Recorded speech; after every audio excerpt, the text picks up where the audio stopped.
ეს თოვდა და შენ გეძინა სიცივით დაღლილს. გარშემო ცივი სინათლე კრთოდა და ივსებოდა სიჩუმით სახლი.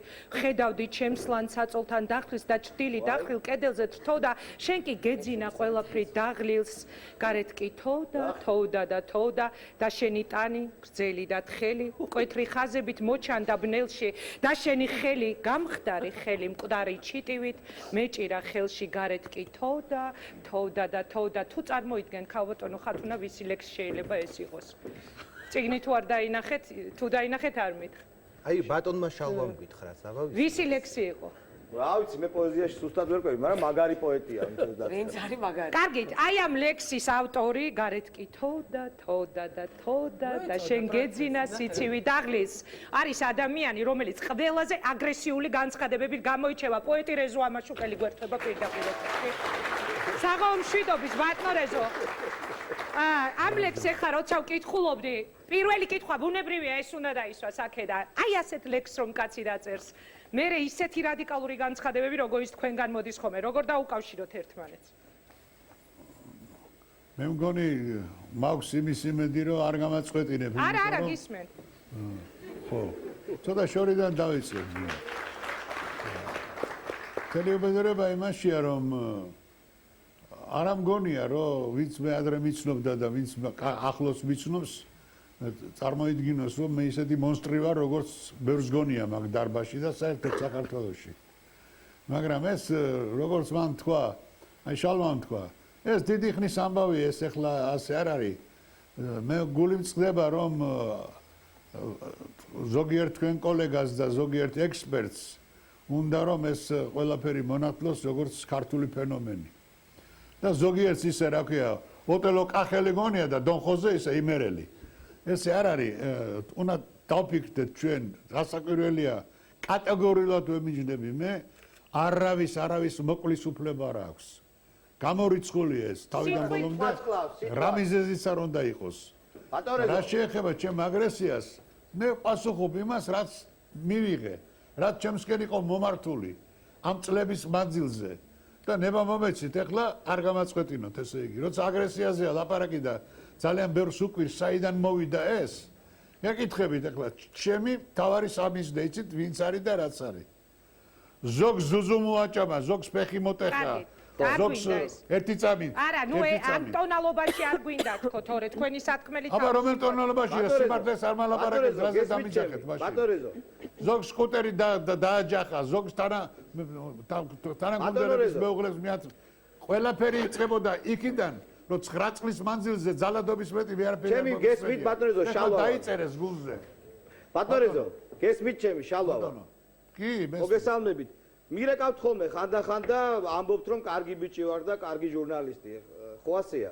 აი ბიჭი ხარ და კაი ჟურნალისტი ხარ. მეც პატივსცემ ბატონეზო, მაგრამ და თქვენ ძალიან კარგად იცით რომ ის ვინც ახსენეთ არ არის ჩემი თრფიალის საგანი, მაგრამ აი ბილდ სიტყვაობით და ასეთი აგრესიით თქვენ ხო ამაზე მაღლა უნდა დადგეთ. რატო აკეთებთ ამას? ბოდიშის მოხდით გეუბნებით.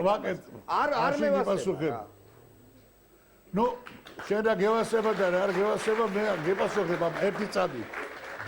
მე არ მევასება ის რომ 9 წლის მანძილზე მიწასთან გაასწორეს ყველაფერი, რასაც ზნეობა ქვია და რასაც ღირსება ქვია და რასაც კაცობა ქვია. მიმიფორთხები ამ კაცისთვის, ვინც ქალზე ხელს აღმართავს. მაგრამ ზოგიერთი ქალი არის აფრა. სხვანაირად, უამრავი სიტყვა გაქვს, სხვანაირად ხო შეიძლება თქვა. კი, მაგრამ შედიდონ მიბიძგებ იმ სიტყვებისგან, რომ ასე ვილაპარაკო.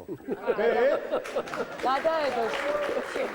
ბატონეზო, დამიზახეთ მათნეთ, რაც სიტყვას მინდათ, რომ გაქიშავ ეხლა. რამდენად ეს საუბრობთ თქო იმაზე, რომ ქვეყანაში გამძაფრებული არის ეს აგრესიული ფონი და თქვენ როგორც პოეტი, თქვენგან წამოსული ეს აგრესია ალბათ კიდევ უფრო მეტად მძიმედ არის მისაღები ადამიანებისთვის, ვიდრე შეიძლება გავიგეთ, იყო ეს 9 წელი, გავიდა 2 წელია უკვე სხვა ხელისუფლება ყავს ამ ქვეყანაში და ანუ მე რას გეკითხებით პოეტისგან, რომელიც აი ამ ლექს წერს, კიდევ ბევრი ლექსია მაქვს საქმე თქვენი, სხვა რაღაცას მოელის ალბათ ხო საზოგადოება და ჩვენ გვინდა რომ სულ ბოლო პერიოდში სულ რადიკალური განცხადებები ისმის, ეხა რამე კარგი თქვით, ისეთი რომ აღარ იყოთ ისეთი რადიკალური, პატარა შერიგებასავით. მომეცით იმის საშუალება და მათქვევინეთ რომ რასაც ფიქრობ და ის გისმენთ თქვა. ძანეთ.